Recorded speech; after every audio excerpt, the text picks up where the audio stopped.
What is up, everybody? Welcome post Memorial Day. It is House Divided here on a Tuesday. I'm Jeff Ketchum, Chad Hastings, Anwar Richardson, all together to talk about the latest news and events from Destin, Florida, where Anwar is presently as the SEC holds its spring meetings. People have been saying things. We're going to react to them. Do us a solid like, comment, subscribe to the page. We do appreciate it every single time you do any of those things. Although just subscribe once and then leave it alone.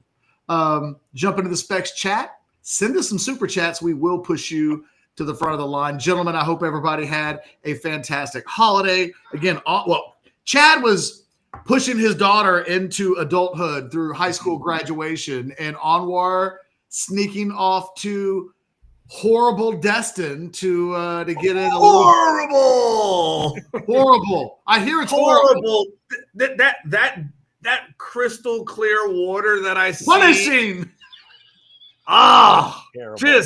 Just suffering here. I hate this assignment. I hate it. I know. When I was like, "Hey, Anwar, do you want me to go?" He was like, nobody else gets to go. Nah. It's very super exclusive. Stay back. Hey, Anwar, you know what place never gripes about Destin and puts Destin down? Galveston, ever. No. That's not even the same conversation. And I will remember that later this summer when we do our annual Galveston trip, and I'll be like, "Yep, Destin, it's not." No. Anwar, in paying attention to just kind of what happened today, and I know some of your answers. I'll just start here. It seemed to me from the outside looking in that the big takeaways, and it's funny because one of the first ones that's getting national pull, I don't think is one of the things that stood out to you. So I'm curious just your perception of it, but it's getting a lot of national recognition. I don't think it's a big deal. That Sarkisian said he doesn't think there's going to be that many national champions who are undefeated moving forward, that he just thinks it'll be really hard. And whenever a team does go undefeated, that team was totally badass, but we may be in an era now where that's just asking a lot of most teams, and that seems to be getting a lot of run. I don't know. Ohio State just did it. Texas, had they done it, they would have had a loss. Like I think, I think last year gave us a view of like what that might look like moving forward. And then the other comment was just around the portal. There was discussion today of when should the portal exist? And is there going to be one window or two windows? And I know Steve Sarkisian spoke. I know Kirby Smart spoke. So I'm curious. It's all run with it in any direction you want to. But from my perspective, it seemed like those were the big talking points early on.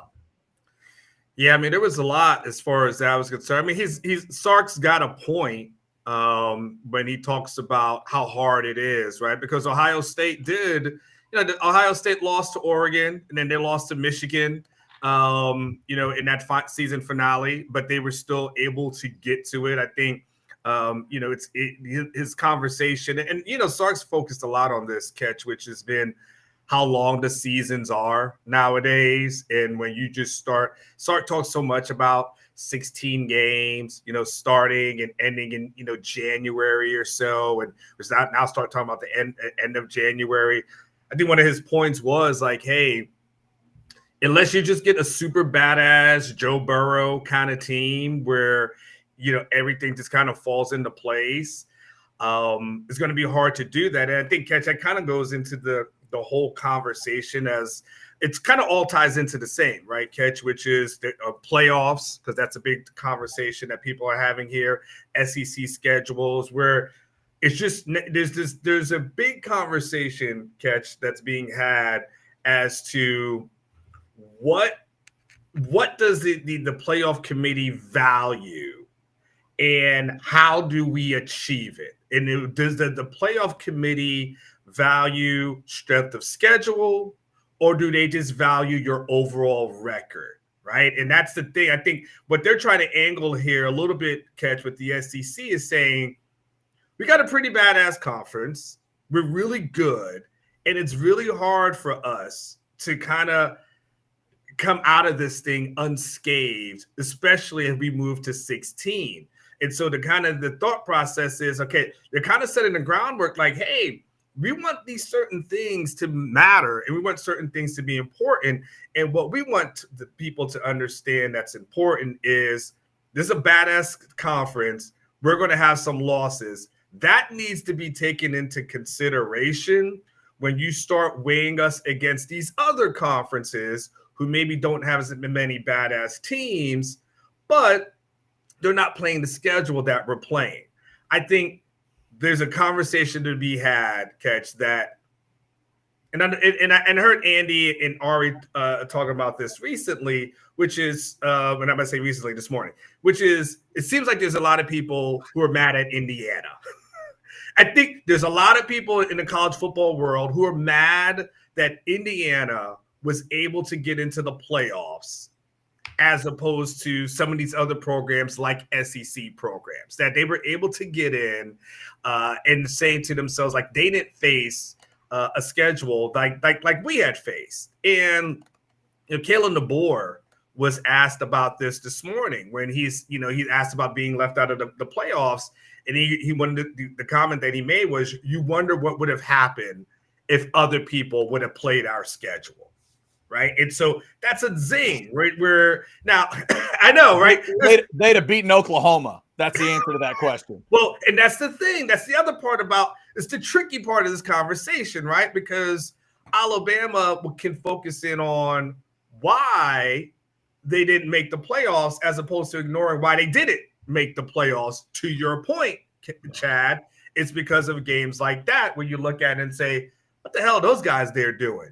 So I think just starting there from a base level, Catch, the Sark's point kind of ties in a little bit, which is this conference is trying to say, and even Sark knows, like, he lost to Georgia. He understands, like, and so they're trying to lay the groundwork of, hey, going forward, whenever we expand to 16, we want everybody to understand that we play in the toughest conference, and you should not penalize the SEC for playing against tough and elite competition. So, Anwar, you kind of, in a way, I feel like it's you're moving around, but we haven't specifically talked about 9 games. That's what's been on my mind for so long. I've said I thought the SEC would stay at 8 because it was what's best for them. But if what's best for their wallet is to go to 9, obviously they might do it. But to me, I'd want all the power teams to play 9 games. I wouldn't let the ACC stay at 8 if I'm going to 9. So in the short time you've been there, have there been any, are we going to have those discussions at these SEC meetings where they're going to officially tell us, yes, we're going to 9, or do we know if they're doing it yet? They're having the conversations. It's come up in conversations today, Chad, with several coaches. And the issue and challenge is they're trying to understand, what does the committee value the most? And, so the question is, okay, so we go to 9 and it makes sense to go to 9. Is that just adding in one more loss? And does that keep an SEC team out? Because if that's going to keep an SEC team out, if we're going to go to 9, then are we really motivated by doing that? I think Sark was asked that as well. Let me see if I have a Sark quote on that, because I'm pretty sure he was asked about that. And Sark kind of had the same thing, which is like, hey, we like playing against tough teams. We like playing against the tough competition, but we also need to kind of weigh, hey, what does this mean for us as far as going to it? And it's interesting because I think Ketch and I had these conversations before where we were like, I don't know about you guys doing this whole 9 thing, because it may not behoove you to potentially add another loss. And the SEC felt like at the time, nah, we're the SEC.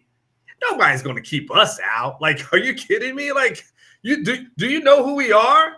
We're Alabama. Chad, it feels like the 9th game and the 16th teams into the playoffs. You can see those things coinciding at the same time. That it goes to 16 and the SEC goes to 9, and suddenly the idea that extra loss doesn't matter as much. And we've seen the negotiations where they've tried to have a guarantee of 4 teams and a 12 team. And, I think that everybody knows that the Big Ten and the SEC eat at the heads of the table. and everything else kind of flows from there. But don't you think, Anwar, like it is as simple as that it feels like we're headed towards 9, but it also feels like we're headed towards 16. And I don't feel like the SEC necessarily wants to do anything while it's at 12 that is going to keep a team out, because you probably get there. You might have a Tennessee that gets in a year ago, but with one more SEC conference game, maybe you lose one of those 8 through 12 teams that you otherwise wouldn't have. I don't know. Yeah, no, it's interesting because like Kirby was talking about this today, right? And Kirby was he talked about, okay, well, playing against Clemson, right? Would it behoove them to play against Clemson last year, or should they have played another SEC team as opposed to that? This is the kind of conversations that we've had about for SEC programs. Does it make sense to schedule tough non-conference opponents going forward? We've had this conversation about Texas. If you go to 9 conference games and you still have games remaining against Michigan and Ohio State, go down the line, and you got 10, 10 really what you would consider tough teams. And sure, you're gonna have your Mississippi States of the world, your Kentuckys of the world. So it's still Power 4, man. Like that, they count. Yeah. And that's the discussion. That's the discussion, fellas, we had on the Texas side of what if they wanted to still play A&M when A&M went to the SEC. They were still at 9 games. If they were going to play the Aggies every year, then they would have only had 2 non-conference games left to deal with. And to your point, Anwar, do you really want to play whatever Big 12 schedule they were playing then and play the Aggies every year and schedule a Michigan or an LSU? Like, it felt well, like, especially because as Anwar's written a million times, prior to Sarkisian, man, those early stretches of September games did not. God. Anwar knows what I'm talking about. He's written that story like 10 times. Yeah. Every year, Catch. I have a rotation of things that I do every year. Non-conference schedule, 1,000-yard running backs. There's like something else. Like I just cut and pay quarterbacks who get injured at Texas.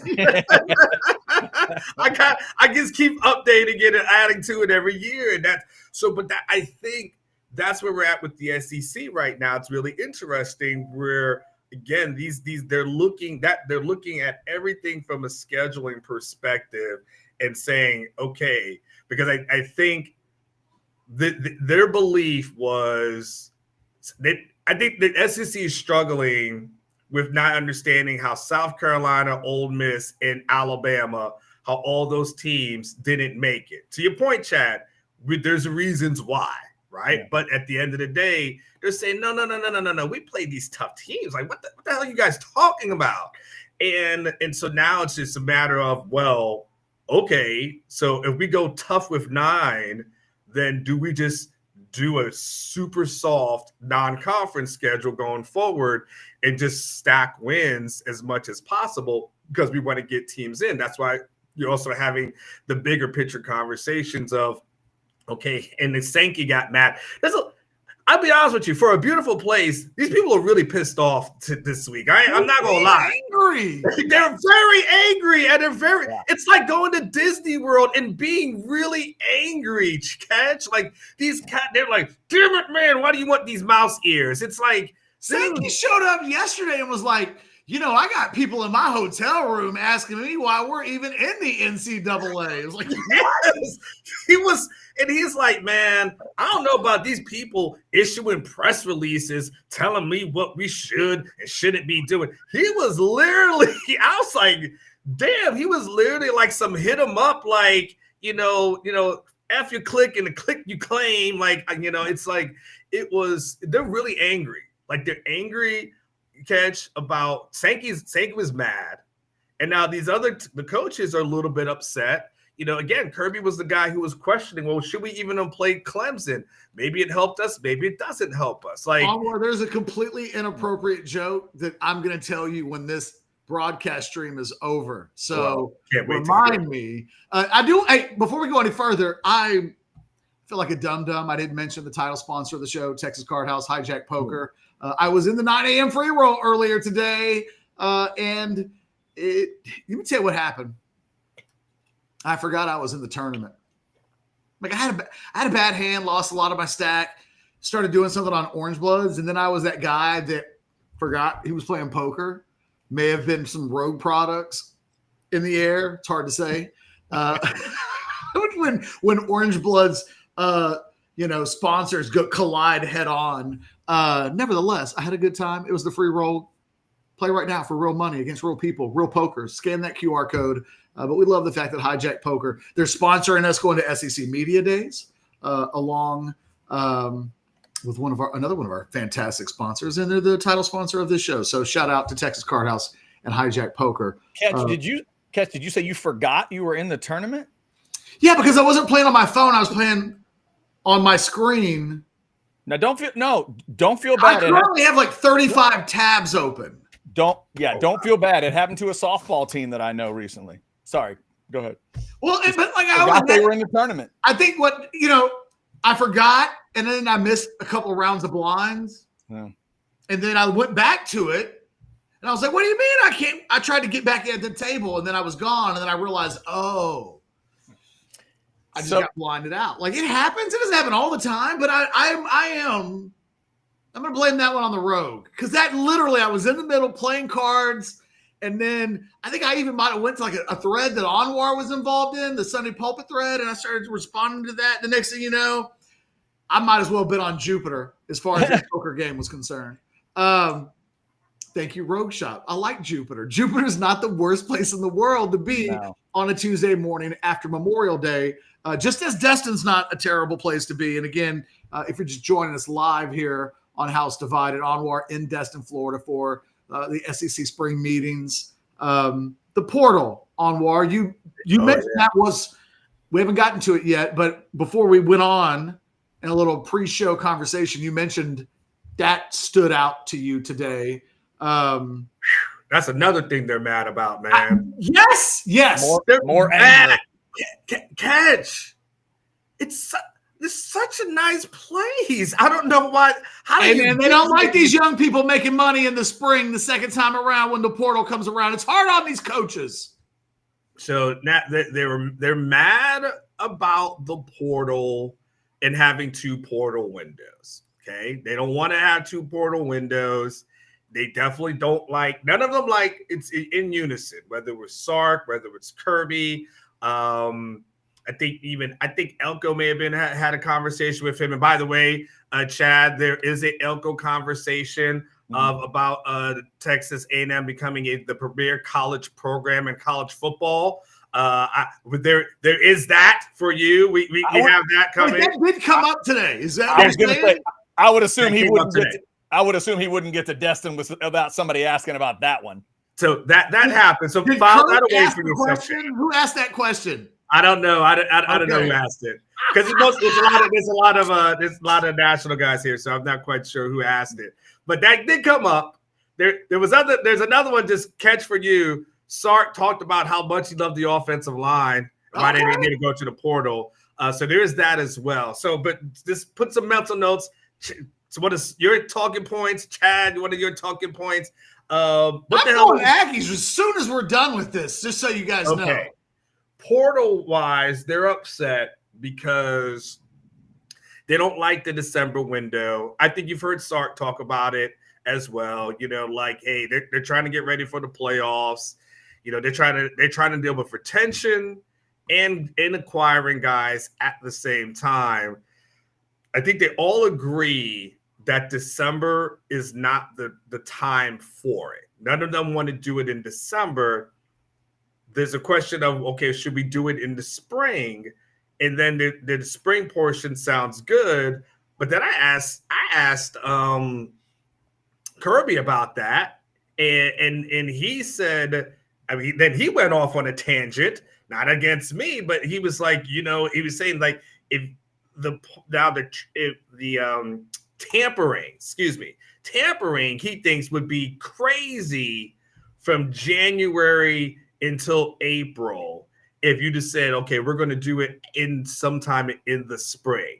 But then it's like, we want to have guys on campus so we can get them going into springtime and get some spring practices in. But we don't want to wait until the end of spring. So they're just mad at every option. And you know who all these dudes sound like?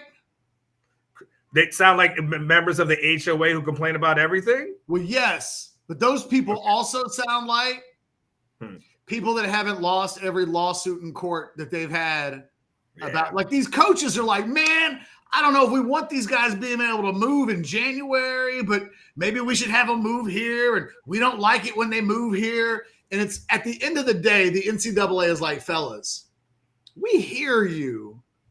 But do you realize how much of a thread all of this hangs on, that we had to grandfather a guy who left after the portal and just say, oh, you crazy kid, you're eligible. Don't worry about it. Like, they don't sound like guys when they talk that keep losing lawsuits.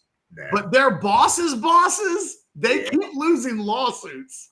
Diego Pavia is going to play another year. And he's like, well, that shouldn't count. And they're like, yeah, you're probably right, Diego. I guess that's not going to count either, right? So it just you're 100% right. So they don't like that, the transfer portal. They don't want to.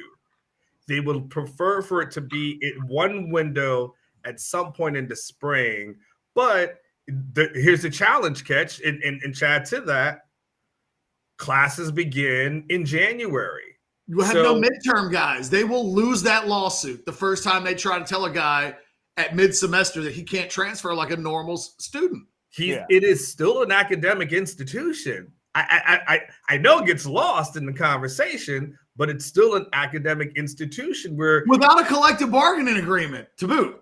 Correct. So you almost have to figure, they want to figure it out some way to condense it. They just don't know how to condense it. But it's an issue that's got, Kirby, if you look at it, he'll be the guy that was fired up the most about transfer portal stuff, and really feeling like there has to be a different way. When he said, this is what he said to me. He goes, every time I come here, we talk about December being absolutely crazy. He goes, well, let's call it January. And because basically, portal opens in December. And he likes that portion of it, but maybe figuring out when this semester ends. We only had one game. But he goes, put that portal window in April and see what teams do in January, February, and March. Just think about it now, because we're getting ready to make a big decision. And a lot of people believe, well, the kids won't be able to leave. Well, if we put it in April, that they'll have to stay until the next semester. He goes, and then you're going to have a bunch of tampering on your campus. Oh, and this is the other thing that he pointed out, Catch, that was really relevant, by the way.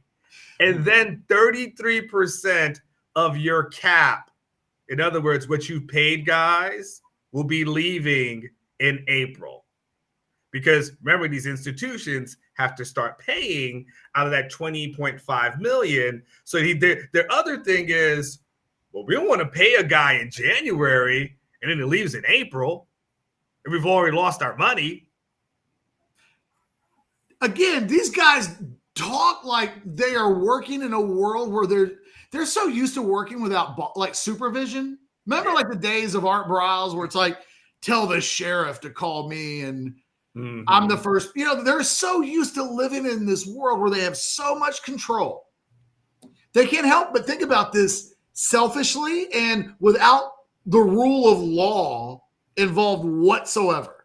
Now, maybe they've got an ally on their side with regards to that is the ultimate card. I don't know. But, first of all, the only guy who should be – Kirby didn't have to deal with anything this year because of they got the bye, and then they lost their first playoff game. Sark coached in 3, and 1 was the earliest round. Mm-hmm. So it's kind of amazing to hear Smart complain about this, because what he would have dealt with last year wouldn't have been much different than the old bowl system. He basically played in a January bowl game and then they didn't win a playoff game. They just played in 1. So he played in a bowl game and they lost.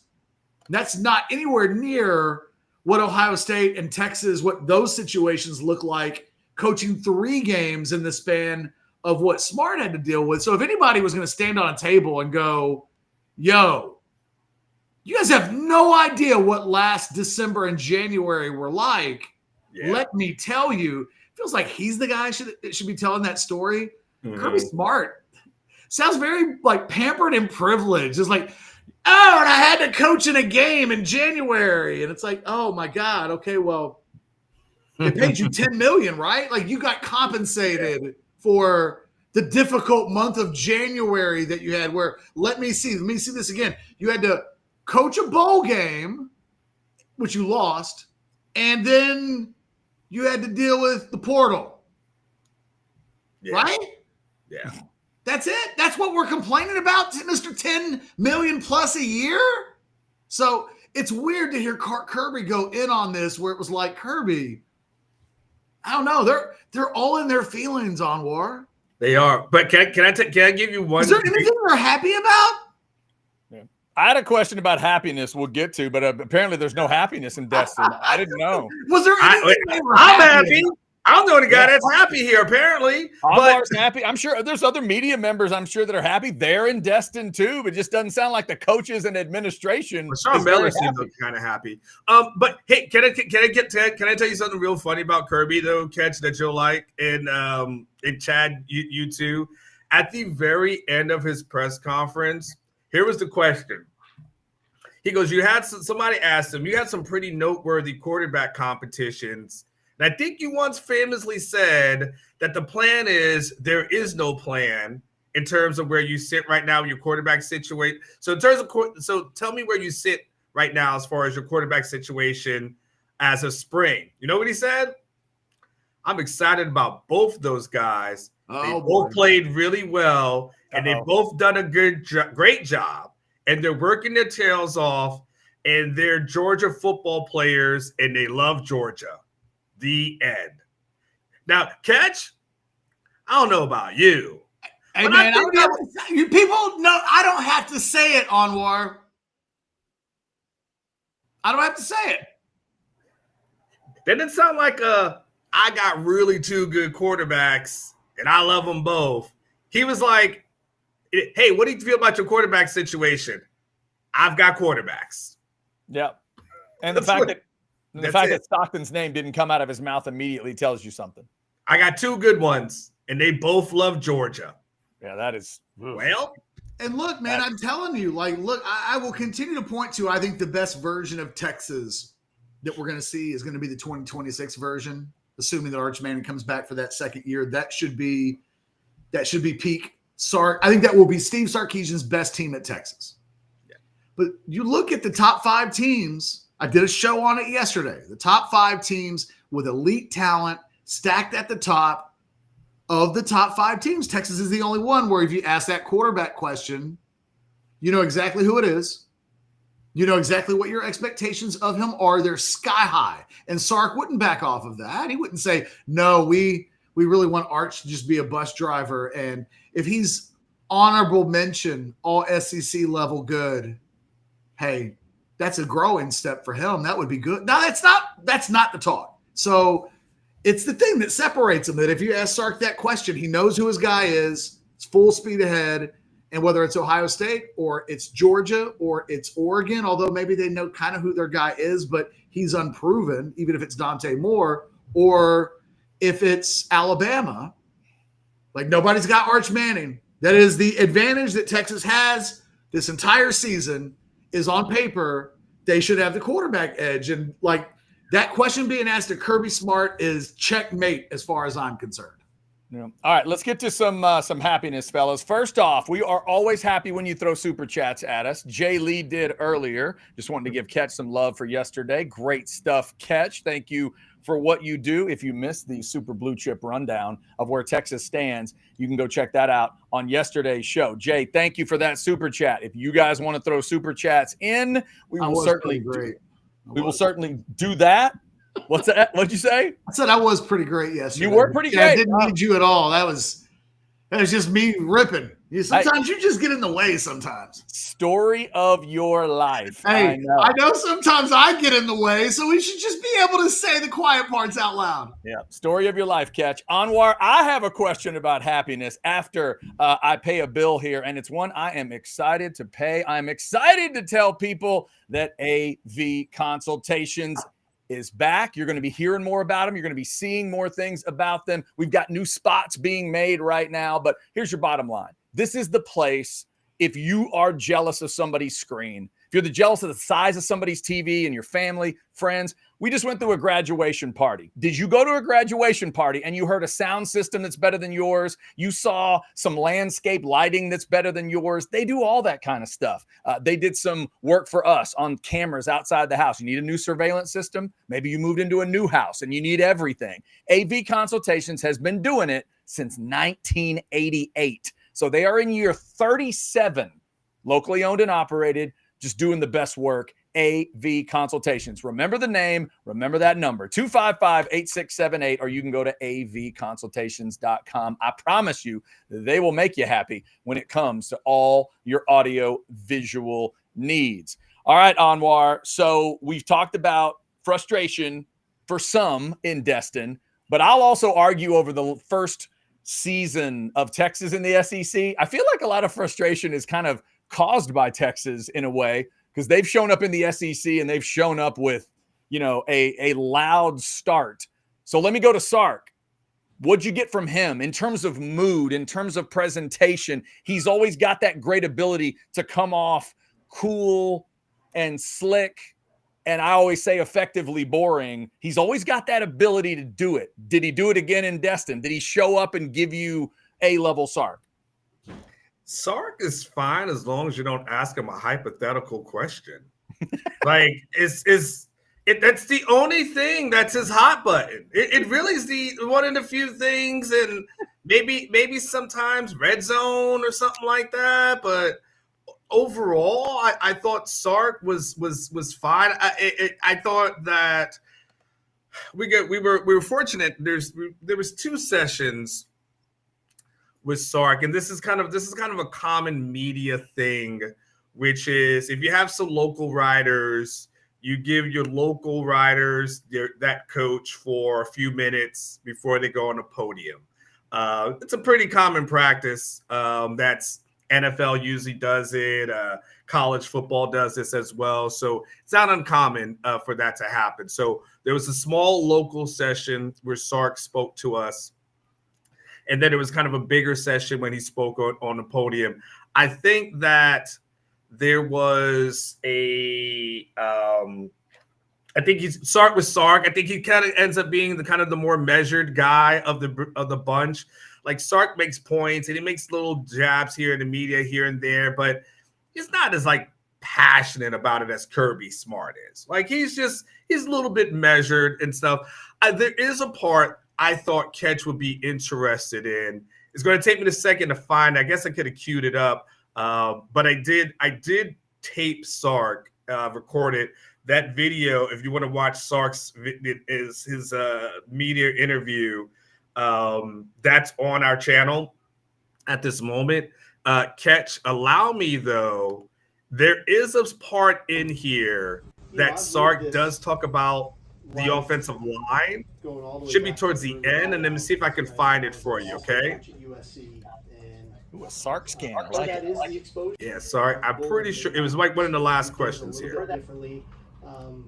Having your team's best interest in mind. And that's what we've tried to do while we were here, all the while not losing sight of what's our foundation, what's our program built upon. And so we take a lot of pride in that. Sark loves his dark attire. What does it look like in the NFL, and what do they? That's the brightest shirt I think Sark owns. Where they feel like slimming. in the NFL, because it's not pure black. Like the slacks are black, right? It's like a charcoal. We're still. Yeah, it's very grayish. We're still a developmental charcoal gray. program, different than the NFL. We still. I think there should be. I'm pretty sure this is the last question. Are still trying to figure out, that should become. Yeah, Sark loves his black though, doesn't he? Developing differently than they are in the NFL. So just to say just be just like they are. In That the question NFL, there, guys, it was probably just not asking realistic, about but like the there's NFL components to the model NFL that we can versus, start you know, to him tap using into it that I think would serve our college. players better And long term, not only this season but throughout. If the Raiders ever offer him the coaching job, I'm sorry, watch out. Did you have a conversation with your staff or Kyle Flood in particular? this is hopefully you can hear it. Develop offensive linemen out of high school, because with as many holes as you had to plug or got good elite players you left, a lot of programs would have gone to the portal to do that. You're bringing in more homegrown guys. How critical is that in that particular position group to develop? Yeah, I think it's important in that, you know, we've recruited pretty good here the last 4 years, and not just the O-line, but a lot of positions, and other positions maybe not so well. And, you know, we've utilized the portal, like a lot of schools have, to fill needs. You know, we haven't tried to build our roster through the portal. We've tried to fill needs in the portal. And we just haven't felt like we've had those needs at the offensive line. We've recruited it well. Coach Flood is a great teacher. He's a great coach. We've got good continuity in that room. We've got good leadership in that room. And so I think one of the natural things, I was asked this earlier, people are going to say, oh, we're going to be a young football team this fall. We're not necessarily young. We've just got some new faces, guys who have been in our program, who've been working on their craft, who have been developing, and now it's their opportunity. They're not necessarily young. These are guys in their third and fourth years in our program that now it's their time to compete and to show what they're capable of doing. And part of that for us is to live through maybe some of the growing pains that we just don't have the continuity that we've had the last couple of years. But there's still a lot of good players that if we felt like they weren't good enough, maybe we would have gone into the portal. But we felt like we had more pressing needs that we needed to address, and that room was going to be good enough for us to compete at a high level. Thanks, Coach. Thanks, everybody. Appreciate it. Swag and walking off, by the way. You guys see the walk off. There it is. It's a good walk off. That is. So I thought, Catch, you would find that interesting from an offensive line conversation. Well, you know, let's start where we last saw this team, which was, by most accounts, it's the best Texas offensive line that the school will have produced since 2006, when the bones of the 2005 offensive line class were still there. You had Tony Hills playing left tackle. You had essentially 5 guys on the line that played in the NFL. But in the biggest games of last season against Georgia and Ohio State, that line was not good enough, right? Like, against those two teams, that offensive line never once looked like it was good enough to win a national championship. That's fair, right? Nobody, I think, is disputing that. They got pushed around in those games. And it makes me wonder, if that's the best offensive line that you can have in 20 years, what the hell do you actually have to have in an offensive line that wins you games against Georgia and Ohio State? Because it might just be that there's more recruiting pedigree on the defensive side of the ball. Even Texas right now has more collection of 5 stars and elite level front 7 guys than they have on offense. Maybe, I don't know. It's a weird deal, because the one thing you're not going to ever have is Kyle Flood recruit, probably, although he did it at Alabama, where it's there's a 5-star everywhere. Texas has not recruited that well on the offensive line. That really, outside of that 2022 class, the only elite level offensive lineman that they've signed is Brandon Baker. So when we take the step back from last year to this year, the line as it ended last year wasn't quite good enough. That, you know, I don't know that it would have fared any better against Notre Dame in a national championship game. That group ultimately wasn't elite of the elite. It was just elite compared to what Texas has had. Well, we feel like that offensive line will step back this year. That it won't be better. I don't know what the case is for the line being better. They don't have better players. This is just who they are. And I think what's fascinating is that Kyle Flood's kind of made his bones. Like, his national reputation is he takes elite offensive line prospects and turns them into elite college players. I mean, it's what Chad, you'll know, I argued with Michael Fasusi was that Bedenbaugh at Oklahoma takes the opposite. He's used to taking under the radar guys and building them up. He's never in his career had a guy like Fasusi that's worked out. They usually don't work out or they transfer. Whereas Kyle Flood gets those guys. You give him a first-round draft, like you give him Kelvin Banks, and he turns him into an NFL first-round draft pick, arguably the best offensive lineman that Texas has ever had at tackle. But that's not really what he's working with right now. That when you look at this Texas offensive line, this is not a stack of elite level prospects. Brandon Baker was an elite level prospect.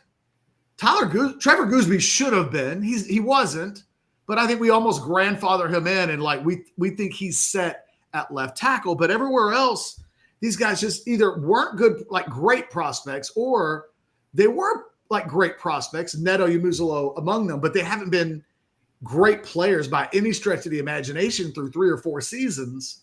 I don't know. It sounds like they think this season, when this season is over with, it feels like Anwar, the bar is as simple as this. When the season's over, whatever happens, however the season is defined by good or bad, or however far they go, they win a championship, they don't, Sarkisian would have us believe, at least at this point, that the offensive line won't be a central theme, that it will not be the thing that keeps them from winning a championship. And who knows, maybe it'll help be the thing that helps them win. I think it's just interesting because the season ends, and that's not the way we thought of the offensive line. When the season ended, people weren't saying, one of the reasons why we got this far, ass-kicking offensive line. So, but they were actually better than any offensive line that Anwar's covered in half a generation of football since he's been here. So I don't know, I'm in between 5 thoughts. Yeah, I mean, it's interesting, Catch, because he said it in our private session and then he said it in public. And so I know now, okay, this is going to be the thing that he says going forward, which is we're not young, we just have new faces. He said it twice. And so I'm like, okay, I know when I covered Sark long enough all the time where I know, okay, when he latches into something, this will be his talking point going forward, right? It's a new drinking game. Yes, right. Yes. And we got 21 guys stepped on campus here, and all these new guys should be in high school. They should be going to the prom, take a shot, right? It's that kind of thing, right? And so that's going to be his thing. It's going to say, well, no, we're not young. We got new faces. Now, look, I think if you're a Texas fan, you got to hope that he's right. You got to hope that they're more right about this than they were the kicking situation or the punting situation last year, where Catch would stand on the hill for damn near every other week to say, I don't know how I feel about this kicking situation or this punting situation. I don't know if you can go into the season with saying this is what we're going to do, especially from a freshman punter. I just not quite sure. You got to hope he's more right about this than he is wrong, because we saw what happened against Ohio State. Ohio State's on there. Georgia's is on the schedule, right? These teams, they're going to say the same things. We're going to reload and have some new guys who are coming as well. So you got to hope so, especially when you look at the run game. And, it's the chicken or the egg as relates to the run game. Was it the offensive line, or was it the running backs? Which one was it? It will be the thing that ultimately we look and see, and it'll be the thing that Texas will be judged by when it's all said and done. Jay and Tracy, we see your super chat, so we'll get there. Just a quick comment, guys, on the offensive line part. When he says it, how much of his brain do you think is just thinking of Gooseby? And how much of it really believes in all 5 of the guys he might put out there against Ohio State? Because, Anwar, that comment to me almost feels like, I'm not saying he's just thinking of Gooseby, but Gooseby gave you enough of a taste last year when he was called on. I wonder how much of that confidence just comes from Gooseby. Man, there's a confidence in Gooseby, right? So we know that. And But I also think some of it is just the belief that these other guys will be there. It's not committed, but it's nothing that you can say from him. I think what Ketch is trying to say is that there's nothing from an evidence standpoint that you can point to right now and say, this is why I believe everybody else is going to be great. Yeah. You can talk yourself into it, right? Why I believe it. But even that, you still have to say, okay, why? And even with Gooseby, I think we all believe Gooseby is a future first-round pick. But we just got to give ourselves a little bit of grace here and say we still need to see him play, a 14-game, 15-game season. I think he'll be fine. But even then, I think it's more of them believing we're going to churn out the next great offensive line. It will be next man up. I believe that's their thought process as relates to it. Yeah. All right. Chad, real quick, I disagree slightly with the way you framed the question. I think he's talking about his interior. Because in the interior of that offensive line, if they played a game today, you would have Cole Hudson at center, who's played a lot of football, and not necessarily consistent starter, but they'll view him as a guy that was a starter last year, even though he didn't start games. So next to DJ Campbell, next to Neto Yamuzalo, like presumably today, those would be the three guys that I think they would run out against Ohio State in the first game of the season. Mm-hmm. That's fourth-year player. So, I think he's speaking to their. You think he's speaking to their experience more than anything else? I think when he says we're not young, we have new faces. Yeah, I think it's a combination of those two ideas together. Okay. The one positions that they are young at is tackle, but presumably you've got Gooseby, and then you've got on the other side Brandon Baker, and Brandon Baker was brought here to be the guy that wins that battle, and then becomes an NFL player over the course of the next 2 seasons, and then what you invested in him from an NIL standpoint, $750,000 a year. Like, this is when it gets paid off. So I don't think we talk about they don't have talent at tackles. I think when people said, because everybody would have realized if you brought a tackle in through the portal, you've set money on fire. They're invested in Brandon Baker. They need that guy to work out. When you look at the interior, I think that's where people feel like, look, there's nobody that's better than Cole Hudson or Neto. Nobody's out there.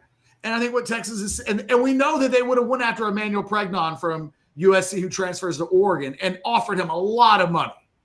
But they never went back to that well. It was almost as if that was an all Big Ten level player. And they were like, that's a guy you go get.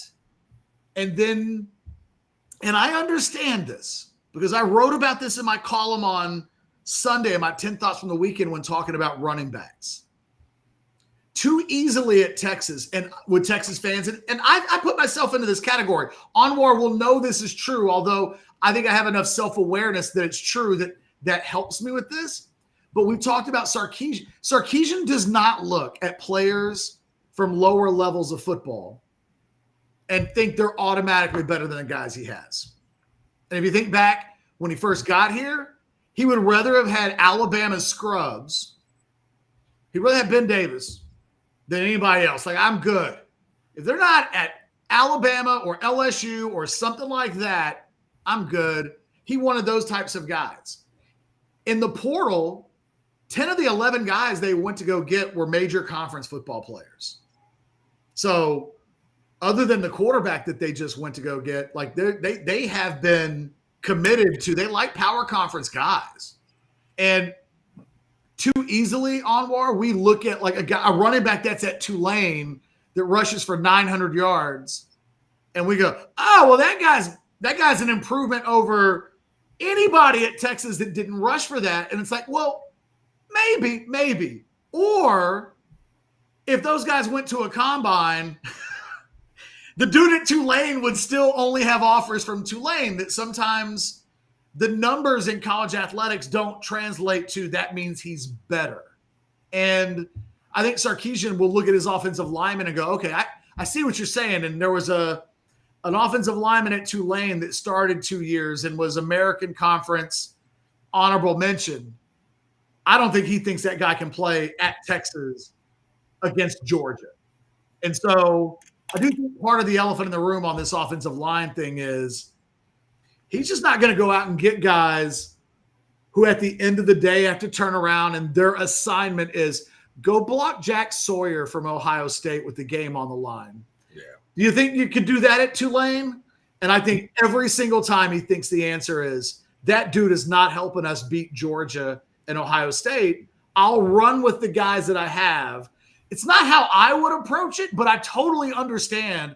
I can intellectualize where I think he comes from on this offensive line thing. And Chad, before you get to the super chat, this one last thing on that one, Catch. At the end of the day, when you talk about the offensive line, also just think the offense. When it's all said and done, they got 11 guys in the transfer portal. Catch. Only 3 were offensive players. 1 guy's a backup quarterback, 1 guy's a receiver, and 1 guy's a tight end. Only 2 of those guys are expected to be on the field and contribute in significant moments this season. So at the end of the day, running back room, wide receiver room, which we saw them attack the previous year, tight end room, offensive line. At the end of the day, Sark's also saying, I feel good about my offense, all positions considered. I really only needed 2 guys to add in, and that's really about it. And I got 1 other guy from depth. So there is a part of him that Sark's almost like saying, I've got that covered. Let's just make sure that defense is better. It is. He will look at this as this is my offense. What are we worried about? Yes. Very Han Solo-ish, Chad. It's very much like, hey, it's me. Yeah. And that's fair, I think. Yeah. Okay. Before the super chats, just to check, Anwar, are you with us for the whole show, or do we need to let you get back to some Destin anger here in just a minute? How long is your show? We need to wrap up. So I say we get to the super chats and like that's the show. Oh, okay. All right. I thought your show was an hour. I thought we were just about done. I just wanted to check if we, Anwar, he does not give a rat's fuck. He will go for 2 hours if I let him. Okay.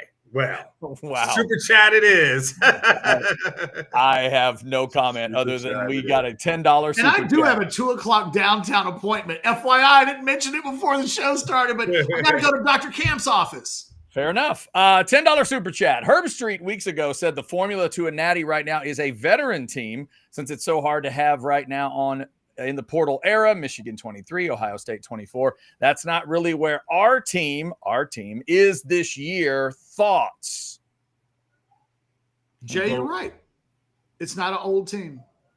And next year, this monster class of sophomores, Texas has, I don't have it right up in front of me, but it's like 13 seniors and 12 juniors. So 25 upperclassmen. Oh, that in seniors last year. Now, next year, that 13 or 12, whatever the number is, it'll become a little bit more. They'll add some people in the portal. So that number, if you don't lose any through attrition, will go up a little bit. But that sophomore class that has 25 guys in it, I think. Again, I don't have the scholarship board right up in front of me. Those guys will all become upperclassmen next year. Yeah, now I do. Yeah, they've got 13 seniors and 12 juniors. But they've got 23 sophomores. So next year, instead of having 25 upperclassmen, they'll have 36 and counting, depending on, well, they may lose a few, but they may gain a number through the portal as well. So next year, you may be talking about almost 45% of the roster is upperclassmen. And it may be it's hard to get more than that, Jay, in college football moving forward, because maybe the Michigan and the Ohio State teams were kind of the last of the pre-portal era. Sarkisian, Texas has done a great job of not having widespread attrition in the last couple of years. They've been towards the bottom of the SEC in terms of lost players. And yet they still come into a situation where they've got 13 seniors this year and only 12 juniors. And so, Jay, there's no way to get around it. Texas is not an old football team, not at all.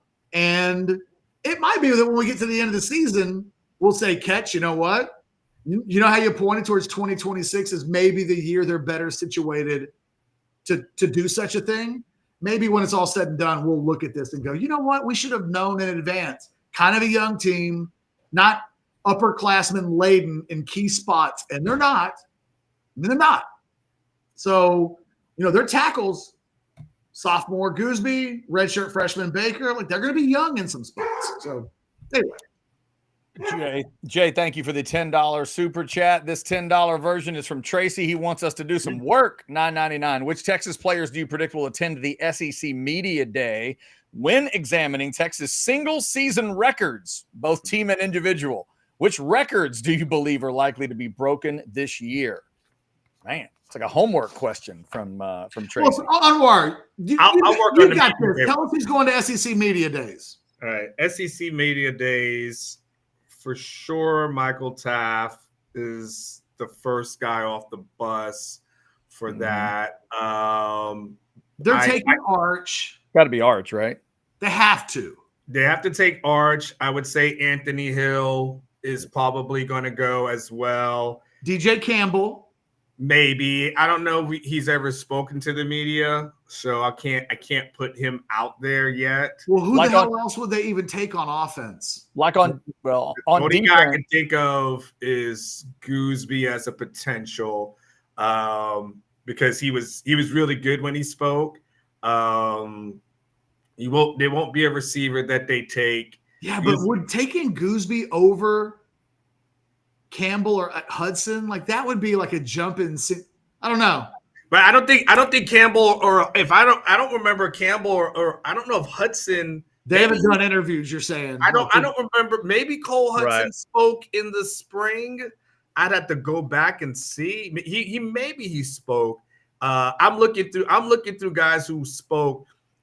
Michael Taft, Colin Simmons. They have to take Simmons, right? He is one of their 5 best players. Yes, Anthony Hill. I'm going through. Oh, Trey Wisner. Trey Wisner spoke a couple. Hold on, I'm going through my interviews. Trey Wisner spoke a couple of times as well. DeAndre Moore, maybe? No, I don't think. I think it'll be Wisner then. I think it's Wisner and Arch on offense. Yeah. And Hill, Simmons, and Taft on defense. Yeah, I would say that would be my bet. That would be where we go with. All right, and then what single season records, both team and individual? I've gone on a limb and said I think Colin Simmons is going to, if he plays 16 games, I think he's going to hit 15 sacks and break what I think is the modern era for sacks. I don't count Kiki D'Ela's like 942 sacks in 1980, I think, or 81, whatever year that was. I look at sacks in the last 40 years, and I think Simmons will hit that. I think he will break the modern day 40-year. I don't know what the hell they were doing counting sacks in the early 80s where they were throwing the ball 15 times a game and defensive linemen had 40 sacks. But I'm going to say he breaks the modern era record. That makes sense. I mean, I was kind of looking this up real quick. So 2005, Texas goes 13-0. So Sark got 13 last year. So I'm just saying that might be a record that can fall just because of the number of games Texas has to play. It's a great compared to single season wins record would be a good one to break. Yeah, I mean that would be the one I would point to as an easy one. 14 potentially. Just what about Arch breaking all of the passing records if he stayed healthy? He will. If he were to play in every game, he breaks all of the single season passing records. I can see that. Because I think Ewers would have done that easily, except he kept missing chunks of games that otherwise kept him, I think, and he still broke some records. But, it's like a combination of the best of Colts 2008 season with the volume of Ewers. I think he can get there. I don't think the numbers are crazy. It's not like I've had people ask me, do I think Arch will throw for 40 touchdown passes? If he did, that sets the record. I don't even have it up in front of me, but I don't think a Texas quarterback has ever thrown that many touchdown passes in a season. Yeah, that's a good one to bring up. Just pull up a list of the passing records at Texas and keep an eye on all elite passing game player with a volume of games that only really Quinn Ewers has ever had an opportunity to play in. I mean, Arch could leave with the records, the 50 records, if he could stay healthy for an entire season. Yeah.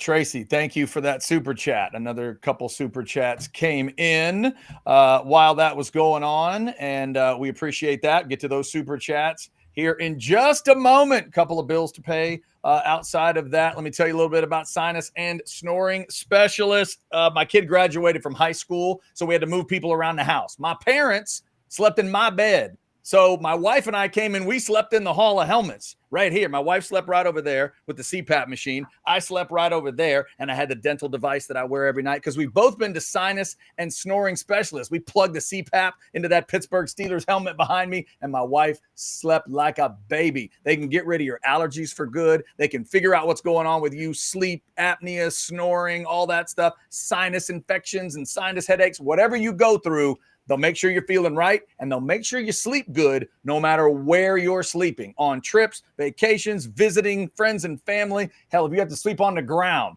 they'll make sure you're sleeping better once they figure out what's going on with you. 601-0303 or go to sinussnoringent.com. Feel clear, rested, and healthy with sinus and snoring specialists. We appreciate them and all of our great partners here at Orange Bloods Live. All right, a couple more super chats that did come in. Oh, look at this long distance. Not just Destin, not that far. $9.99. Hook them all the way from Lisbon, Portugal.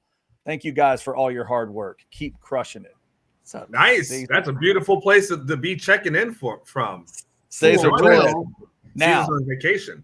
Now, Anwar, Lisbon does talk smack about Destin. Just so you know. Well, hey guys, I got to bounce, okay? All right. Sorry for the impromptu bounce, but all right, catch. Whoa, there it is. Catch got to bounce. Anwar, I'm so glad you're here. I'm glad you're here anyway, but I'm so glad that you're here. We'll let Anwar get back to Destin Anger here in just a few minutes. But Cesar, thank you so much for checking in with your $9.99 all the way from Lisbon. That does have to be a beautiful part of the world, no matter what time of year it is. Jay jumps back in with a $5 super chat. You mentioned an elite quarterback can be the exception to what you talked about yesterday. Oh, that's one for Catch on his way out. Yeah. Where do you think OU ranked talent-wise when they had Baker and Kyler? Anwar, I know where they ranked on the defensive side. Not very good. I mean, definitely not good. But I mean, it was also different. It was different for them because, I mean, at that, Jay, also, they were playing against the Big 12 competition that allowed them to get away with that, which is having an elite offense, pretty below average defense for most of those years. And we saw what happened when they made it to the playoffs.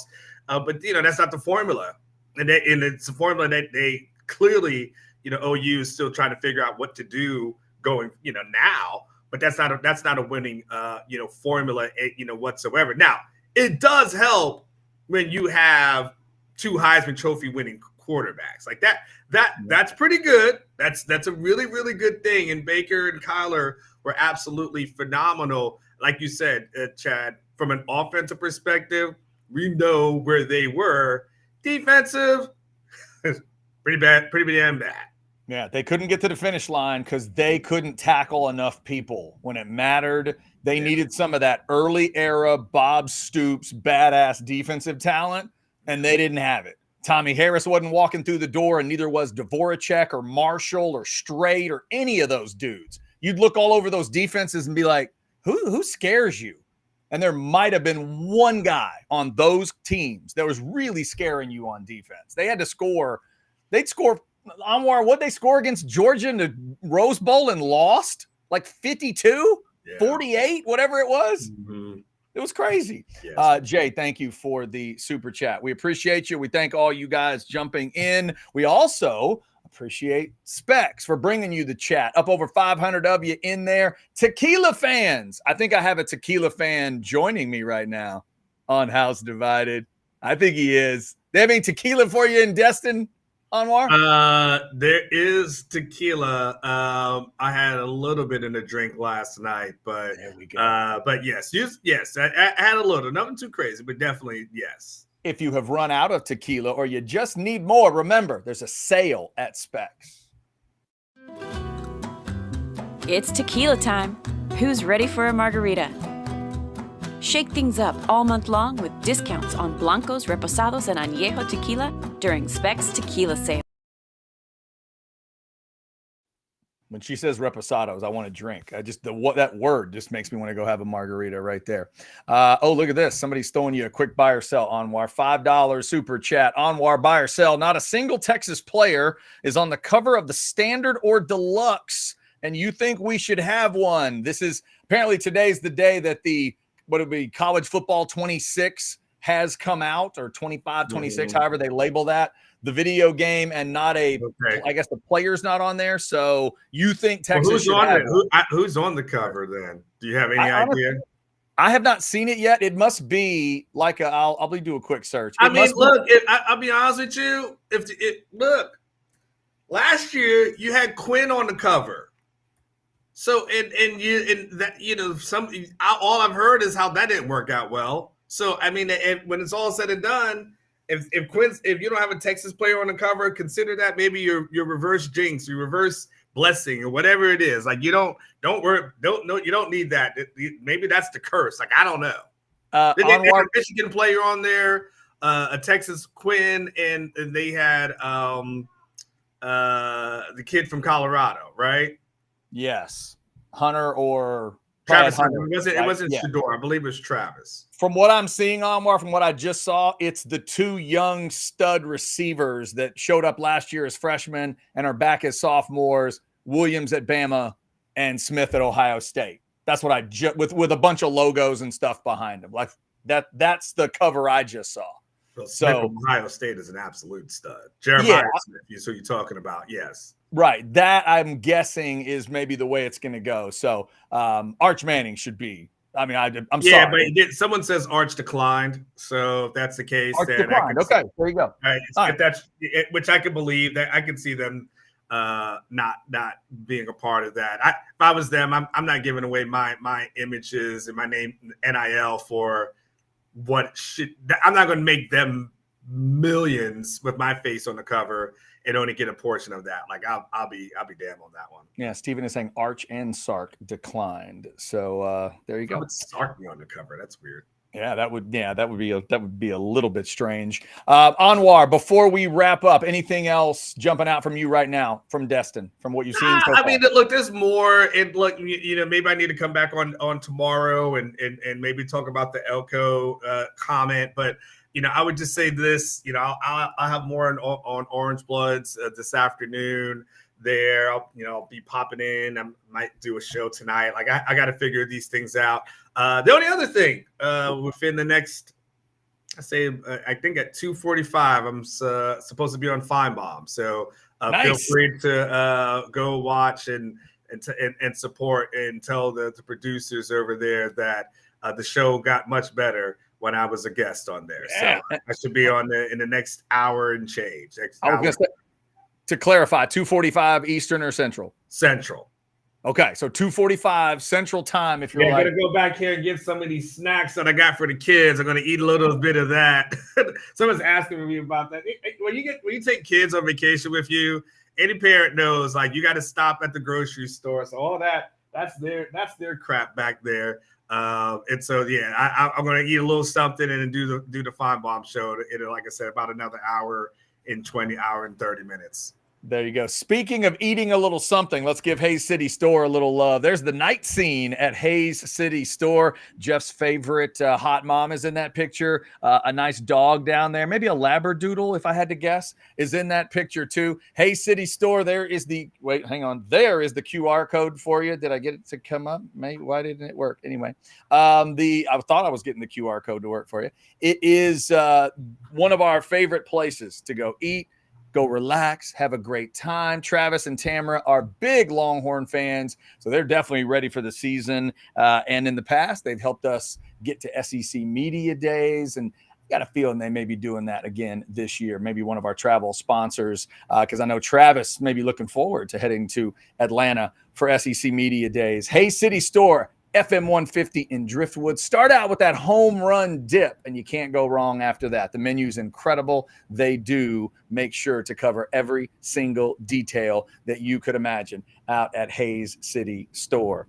All right. I think that will just about wrap us up. Anwar is in Destin, and like he said, keep it at orangebloods.com for the very latest. If you have not gotten signed up, what are you waiting for? We're talking to you 95 days from Texas and Ohio State. Hit that join OB here. See the QR code in the left corner? Click on it. Easiest way to get signed up. You can do it right now.